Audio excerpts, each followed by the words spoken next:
Olá, bom dia a todos. Vamos fazer o Economia em Ação de hoje. E eu retomei aqui Hoje a agenda econômica foi muito fraca, então quis trazer outros assuntos.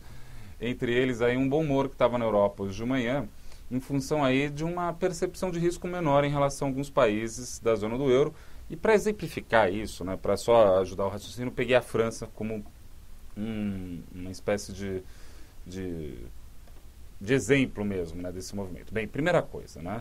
A Europa, né, passou no final de setembro do ano passado, agosto, setembro, quase todo o último semestre do ano passado, sobre uma tensão muito grande, né, que se traduziu, entre outras coisas, pelo yield, ou seja, a taxa de juro que os países europeus conseguiam captar na hora que eles faziam leilões muito altos, ou seja, as pessoas, os investidores, né, não acreditavam de fato que a Europa que esses países poderiam pagar. Só que ficou claro, entre outras coisas agora, resumindo demais a questão, dois elementos primordiais. Primeira coisa, a Europa não vai quebrar. Isso daí está claro para todo mundo. Ninguém imagina uma situação de Europa em quebradeira, por assim dizer. E a Alemanha, a segunda coisa que é importante é que a Alemanha vai terminar o processo de unificação da Europa. Bem, então, a primeira coisa que eu trouxe aqui para a gente pensar um pouco isso, né? Aqui, esse gráfico aqui,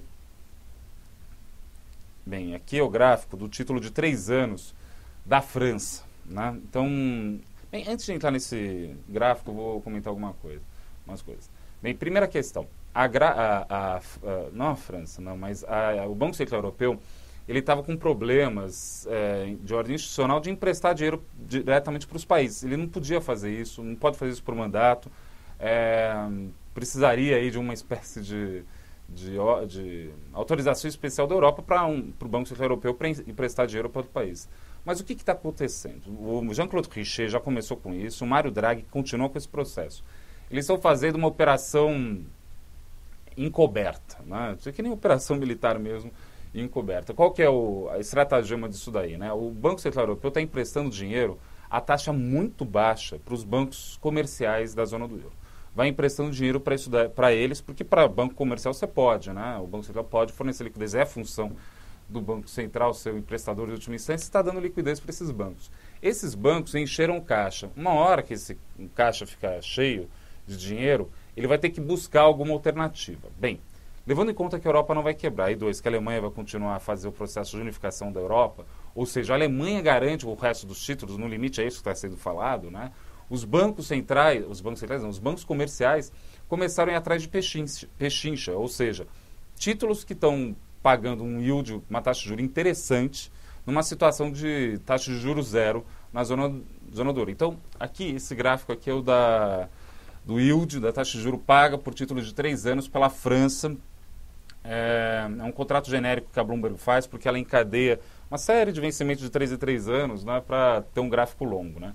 Então aqui, ó, antes da crise começar, junho de 2000, na verdade a crise começou antes, né?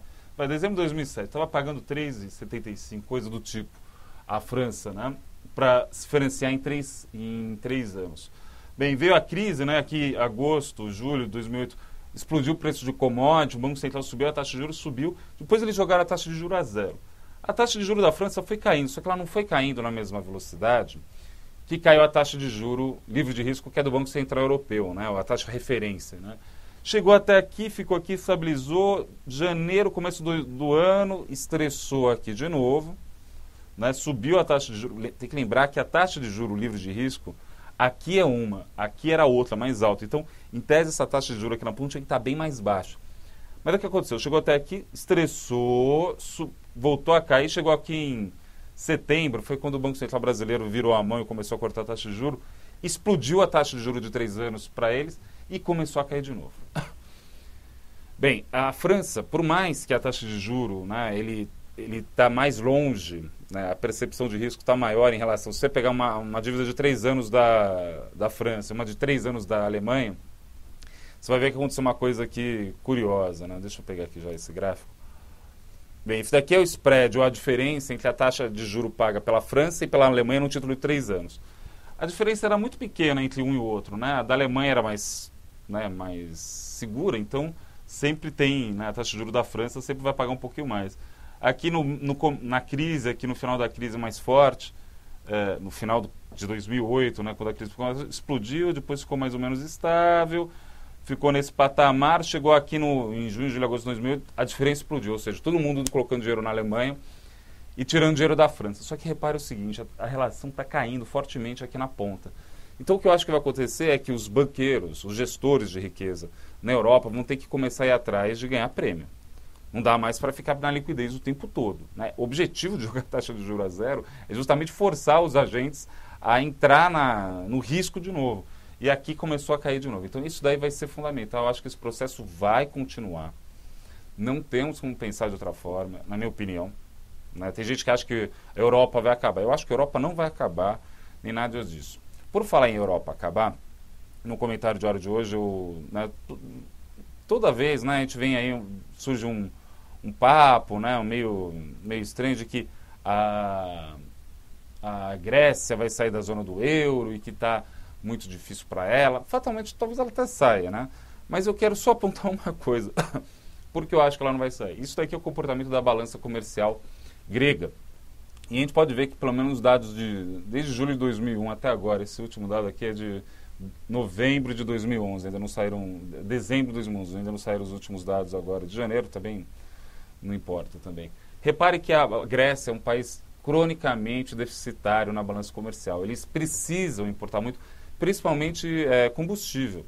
A Grécia não produz álcool, gasolina, não produz nada disso, tem que importar combustível. Então, isso daí mostra que é o seguinte, se eles saem da zona do euro, se a Grécia sai da zona do euro, o que acontece? Eles vão ter que reviver o dracma. Se o dracma surge, imagina que tem um dracma e o euro, quem que vai valer mais? O euro vale mais do que o dracma, é óbvio. Vai desvalorizar a moeda. Alguns economistas falam, se desvalorizar a moeda, a Grécia vai exportar mais. Só que a Grécia não vai exportar mais porque ela exporta muito pouco. Ela não tem muito como criar, né, mesmo com a moeda desvalorizando, isso daí é bobagem, na minha opinião. O que vai acontecer é que, com o dracma desvalorizado, eles vão ter que continuar importando gasolina, pasta de dente, né? Pasta de dente exagera aqui só para ajudar a raciocínio, né? Mas gasolina, por exemplo, né, eles vão ter que importar combustível muito mais caro. O que acontece? Se o combustível fica mais caro, na verdade, porque é cotado em euro e o dracma caiu, a renda real do trabalhador está caindo. Nisso que a renda real do trabalhador está caindo, você vai ter um ajuste recessivo na porrada, por assim dizer. Então é muito pior para a Grécia sair da zona do euro. E na minha opinião, vocês quem acompanha aqui meu comentário, a Alemanha está unificando a zona do euro. E essa guerra econômica, a Grécia está servindo de exemplo a todos os outros países, na minha opinião, assim, quase como uma guerra mesmo, né? Assim, invade o país e desse jeito. Olha, se vocês não quiserem ficar na zona do euro, vocês podem perder muito, né? Então a guerra, nesse sentido, é uma guerra econômica. A Alemanha, né, tem feito a lição de casa, por assim dizer, né? É um país que, por conta da eficiência do seu trabalhador e da tecnologia que usa, continua sendo superavitário comercialmente. O projeto da zona do euro era um projeto de proteção da Alemanha, funcionou perfeitamente.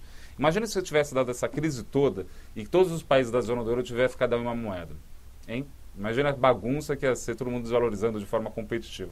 Então, a zona do euro funcionou muito bem para a Alemanha e quem está dentro da zona do euro não pode sair agora. Então, esse que é a chave que vai fazer na Europa ser um pouco mais germânica. Não quer dizer que seja fácil, não vai ser fácil. O povo grego, o povo espanhol vai ter que pagar a conta disso, né?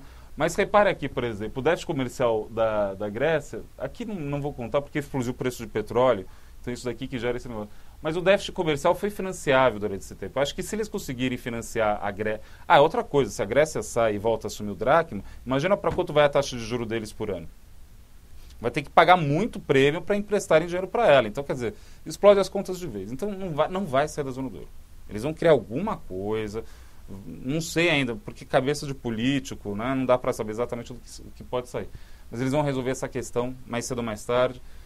E esse fantasma que sempre ronda a Europa é a Alemanha. E a Alemanha está conseguindo se impor, na minha opinião, de forma bastante clara. E os europeus vão aceitar isso como inevitável, né? A Alemanha está se impondo por conta da sua eficiência, né? E por conta do jogo político que foi feito, que todo mundo aceitou de comum acordo. Agora, para sair é mais difícil. Bem, esse é o Economia em Ação de hoje, um tema bastante amplo. Então, entre em contato comigo. Eu vou colocar no Facebook isso, a gente vai comentando com calma. E é isso, né? Espero que tenham gostado e a gente vai se falando e comentando esses detalhes desse comentário. É isso, um bom dia, ótimos negócios a todos. Até!